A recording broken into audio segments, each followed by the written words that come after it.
কি ঘটনা ভাই সাহেব? আব্বার উপর তো রবি জেল চাচা মাতিয়া মাতিয়া হাত উঠেছে। কি করছেন?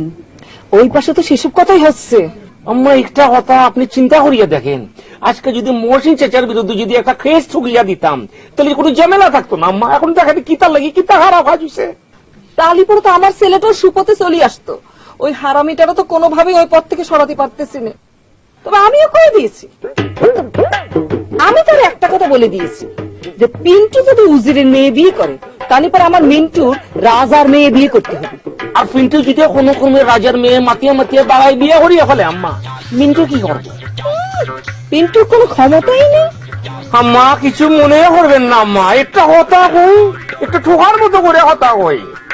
আপনাদের দুই ছেলেদের যে অবস্থা আম্মা, রাজা বাসার মেয়ে তো 4 কিলোমিটার দূরে আম্মা। রাজা বাসার ঘরের ভিতরে যে ছাহর বাহর থাকে, তাদের যে আত্মীয় স্বজন থাকে, তাদের যে সেকেন্ড ব্লাডের যে আত্মীয় স্বজন থাকে, তাদের মেয়েদের এই ছেলেদের কাছে বিয়ে দিব কিনা ইতার লেগে অনেক সন্দেহ আছে আম্মা। আম্মা ইতার নাম হচ্ছে বাদাইম্মা। বাদামে ছেলেরা আছে কখনো কোনো ফুরিয়ে বিয়ে দেয় না। আপনাদের ছেলেরা হচ্ছে বাদাইম্মা, খালি সারাদিন মাতিয়া মাতিয়া হতা কইব বল লগে, বিয়া করণের পর তো হাম করণ লাগে। কিতা তো হাম খাচ্ছে কোনো কিছু জানে না, খালি বড় বড় করে মাতিয়া মাতিয়া হতা কয়। কিতা আপনি তুলাবেন না? তা ভাই সাহেব যে এত বোঝা বোঝেন, এই দিনের পর দিন শ্বশুর বাড়িতে পড়ে থাকলে পরে আপনার কাজ বাজের কোনো ক্ষতি হয় না? কিতা কিতা হতা হন যেটা স্বপ্নে। আমি তো আমার শ্বশুর বাড়িতে এসেছি আমার ক্ষতিপূরণ চাওয়ার জন্য। বিজনেস ক্লাস টিকিট হারিয়ে আইছে 35,000 টাকা খরচ করিয়া আইসে দেখে শ্বশুর মরে নাই। ইতার মাইয়া লান টাকা ফেরত দেন। এরকম কথা তো জীবনও শুনিনি। শ্বশুরের মৃত্যুর খবর শুনে এসে টাকা ফেরত চাচ্ছেন? শ্বশুর যদি মরিয়া যেত আম্মা, আপনার সাথী রেখে একটা কথা হয়ে দিই, আমি আস্তে একটা গরু কুরবানি দিয়ে রেজেলা হয়ে দিতাম সবারে। কারণ আমার সঙ্গে সবসময় এটিএম হাট থাকে। এই যে চাইয়ে দেখেন এটিএম হাট মনে করেন যে এটিএম এর ভিতরে দোকানের লগে লগে 1,000 টাকার নোট গো করে বেরিয়ে আইব। সেটা কি আর আপনি এমনি এমনি করতেন কোনো কিছু পাওয়ার আশায়? শ্বশুর মারা গেলে পরে সম্পত্তির ভাগ পেতেন না?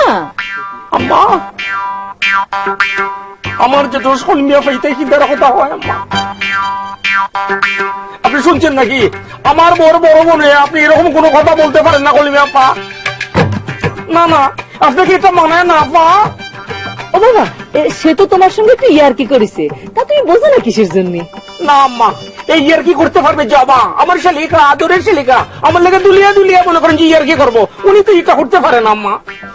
জবা তো কিছু বোঝেই না, ছোট মানুষ। আমি না হয় বললাম চলো মা। ও বাবা, করছিলাম কি ওই কলমির কথাই তুমি কিছু মনে করো না বাবা। না আম্মা, আমি হারো কথা কিছুই মনে করি না। আমি তো জামাই না আম্মা, আমি তো জাজিম। আমার যেভাবে খুশি সেভাবে ব্যবহার করেন। আমি আমার মাইন্ড হাতার তলে ফুটিয়ে রাখছি আম্মা। আপনারা যেভাবে চাইবেন সেভাবে হবে আম্মা। আমরা তো কাজ করি না, আমি তো পোল্ট্রি খাই, দেখলে ভালো লাগবো।